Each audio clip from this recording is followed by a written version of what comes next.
আসসালামু আলাইকুম প্রিয় দর্শক। আমি IELTS Raju, IELTS training institute থেকে বলছি।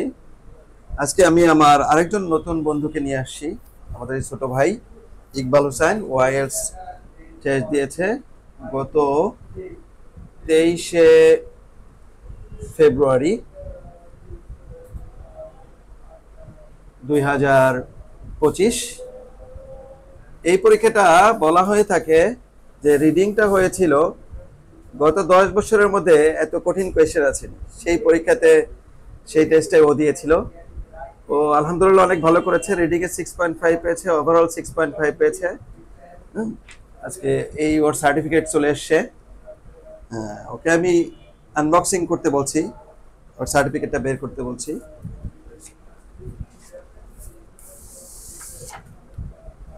এই তো ওর সার্টিফিকেট চলে এসছে, অনেক সুন্দর রেজাল্ট করেছে। ওভারঅল 6.5 এসছে, listening A 7.5, reading a 6.5, writing এ ছিল 5.5, একটু খারাপ করেছে, এর জন্য ইউআর করবে। স্পিকিং এ 6.5, ওভারঅল 6.5। রাইটিংটা আশা করি ইউআর করলে ওর এখানে 6.5 চলে আসবে, তাহলে ওর 7 চলে আসে ওভারঅল, ইনশাল্লাহ ভালো করবে। আচ্ছা ইকবাল, পরীক্ষাটা অনেক কঠিন হয়েছিল সবাই বলে থাকে, রিডিংটা বিশেষ করে তুমিও বলেছিলে, তো আলহামদুলিল্লাহ তোমার স্কোরটা কিন্তু খারাপ আসেনি। তোমার এই সাফল্যের রহস্যটা তুমি বলো দেখি, তোমার ইয়ে থেকে আমি শুনতে চাচ্ছি। সাফল্যের পিছনের মূল কাহিনীটা হচ্ছে প্রচুর প্র্যাকটিস করতে হবে এবং যখনই প্র্যাকটিস করবে মনোযোগ দিয়ে প্র্যাকটিস করতে হবে এবং অনেক সময় দিতে হবে। আর আমার প্রধান সাফল্যের প্রধান পিছনের ছিল স্যারের অনেক পরিশ্রম। স্যার সবসময় বলতো স্যারের কাছে এসে যেন আমি প্র্যাকটিস করি, যদিও আমি পর্যাপ্ত সময় দিতে পারি নাই স্যারের কাছে, বাট যতটুকু আমি সময় দিয়েছি যার ফলাফল স্বরূপ আমি আমার কাঙ্ক্ষিত স্কোর পেয়েছি।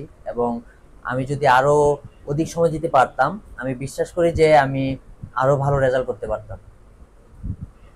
তো ইকবাল, যে রিডিং এর সময় আমি তোমাদেরকে অনেক বকা দিতাম, অনেক সময় মন খারাপ করতাম, জি। এখন কি সেই মন খারাপটা আছে কিনা? এখন না আমি তো অনেক কষ্ট দিই তোমাদেরকে প্র্যাকটিস করানোর জন্য। তখন হয়তোবা ভাবতাম যে স্যার হয়তোবা একটু বকাঝকা করতেছে, হয়তো তখন একটু মন খারাপ হতো, কিন্তু আহ, ওই মন খারাপের কারণেই আজকে হচ্ছে রিডিং এ খুব সুন্দর একটা রেজাল্ট করতে পেরেছি এবং এখন নিজের কাছে খুব ভালো অনুভূত হচ্ছে। এবং তখনকার পরিস্থিতিটা এখন বুঝতে পারতেছি যে না, ওই বকাঝকা গুলা আসলেই একজন স্টুডেন্টের জন্য খুবই গুরুত্বপূর্ণ, তার পড়ায় মনোযোগ দেওয়ার জন্য এবং তার ভালো স্কোরের পিছনে এটা খুবই অসাধারণভাবে ভূমিকা পালন করে। আচ্ছা, রিডিং লিসনিং এর জন্য আমি সবসময় স্টুডেন্টদেরকে ক্যামব্রিজের প্রতি স্ট্রিক্ট থাকতে বলি, যে ক্যামব্রিজটাকে খুব শক্তভাবে ধরো, দৃঢ়ভাবে প্র্যাকটিস করো। তুমি কি ক্যামব্রিজটাই দৃঢ়ভাবে প্র্যাকটিস করেছো নাকি অন্য অন্য বই করেছো? আমি শুধুমাত্র কেমব্রিজটাই ফলো করেছি, কারণ টোটাল এক্সামের যে প্রশ্নের যে প্যাটার্নটা টোটালি এটা কেমব্রিজকেই ফলো করে হয়। সো আমি মনে করতাম যে না, অন্যান্য বইয়ের কোনো দরকারই নাই, তো আমি সবসময় কেমব্রিজ ফলো করেছি। আমি সবসময় স্টুডেন্টদেরকে বলে থাকি ক্যামব্রিজটা প্র্যাকটিস করার জন্য, কারণ রিয়েলি যেটা হবে আইএলস এ কোয়েশ্চেনগুলো ক্যামব্রিজের প্যাটার্নগুলো ফলো করেই হয়ে থাকে। কিন্তু বাজারে অনেক বই আছে যদিও, বা অন্য অন্য মেন্টররা, অন্য অন্য ট্রেনাররা বলে থাকে, অনেকগুলো লিস্ট অফ বুকস দিয়ে থাকে, সেইগুলো ফলো করে অনেকেই। কিন্তু আমি মনে করি স্টুডেন্টরা বিভ্রান্ত হয় অনেকগুলো বই সাজেস্ট করলে, শুধু কেমব্রিজের মধ্যে থাকলেই ভালো রেজাল্ট করে, সেটা তো আমরা ইকবালের মুখ থেকেই শুনলাম। তো আরেকটা আমি প্রশ্ন করতে চাই ইকবালকে, সেটা হচ্ছে ইকবাল, সবাই ভোকাবুলারি, অনেক ভোকাবুলারি পড়তে থাকে, আমি কিন্তু ভোকাবুলারি সাজেস্ট করি না। আমি রিডিং কোয়েশ্চেনগুলো সলভ করতে বলি, লিসনিং কোয়েশ্চেনগুলো সলভ করতে পারি বলি, এর মধ্যে থেকেই কিভাবে ওয়ার্ডের মিনিংটা, আগের সেন্টেন্স পরের সেন্টেন্স বা আগের ওয়ার্ড পরের ওয়ার্ড দেখে কিভাবে গেজ করে নেওয়া হয়, এইভাবে আমি সেন্স ডেভেলপ করতে পারি। আসলে তুমি কি সেন্স ডেভেলপ করেছিলে নাকি লিস্ট অফ ভোকাবুলারি মুখস্থ করেছিলে, নাকি আমার যে ইনস্ট্রাকশনটা সেন্স ডেভেলপ করা সেটাকে ফলো করেছিলে?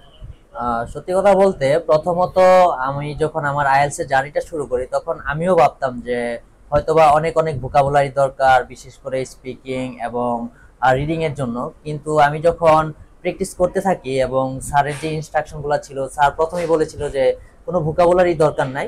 ক্যামব্রিজের মধ্যে যেগুলো আছে ওইগুলোর মাধ্যমে এই সব কিছু হয়ে যাবে, এবং এটার বাস্তব প্রমাণ আমি আমার এক্সামের মধ্যে পেয়েছি।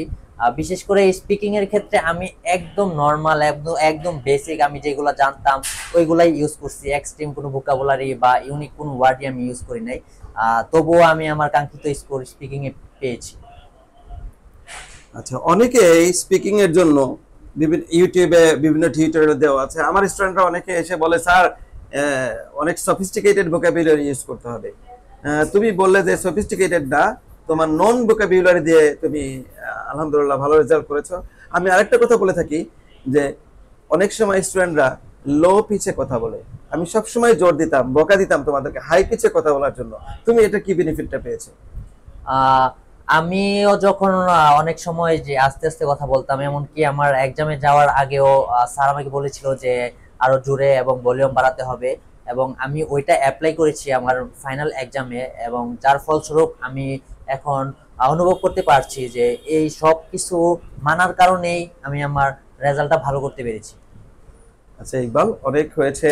এবার তুমি তোমার যে সমস্ত বন্ধুরা আইএলস এর জন্য চেষ্টা করছে বা আইএলস করবে বলে চিন্তা করছে, হ্যাঁ, সারা দেশে, হ্যাঁ, তুমি তাদের জন্য তোমার পক্ষ থেকে কি সাজেশন দিচ্ছ?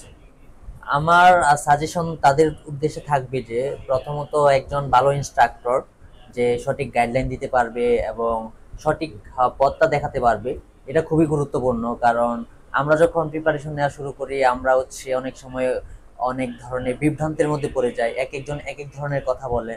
সো সবাইকে এটা থেকে একটু নিজেকে দূরে রাখতে হবে এবং সঠিক একজন মানুষকে আহ, বেছে নিতে হবে।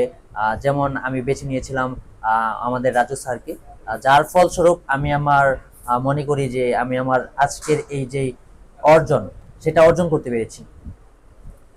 তো ভিউয়ার্স, আমাদের ইকবাল আলহামদুলিল্লাহ অনেক ভালো করেছে। ও আশা করি একটা ভালো দেশে যাবে। ওর এক্সপেক্টেড কান্ট্রি হচ্ছে কি ইউরোপিয়ান কোনো একটা দেশে যাওয়া, ভালো একটা কান্ট্রিতে যাওয়া। তো আমি আপনাদের কাছে ইকবালের পক্ষ থেকে দোয়া চাচ্ছি, আপনারা দোয়া করবেন। আশা করি ইকবাল ইনশাআল্লাহ আল্লাহ তাআলা ওকে সফল করবে। আসসালামু আলাইকুম ভিউয়ার্স।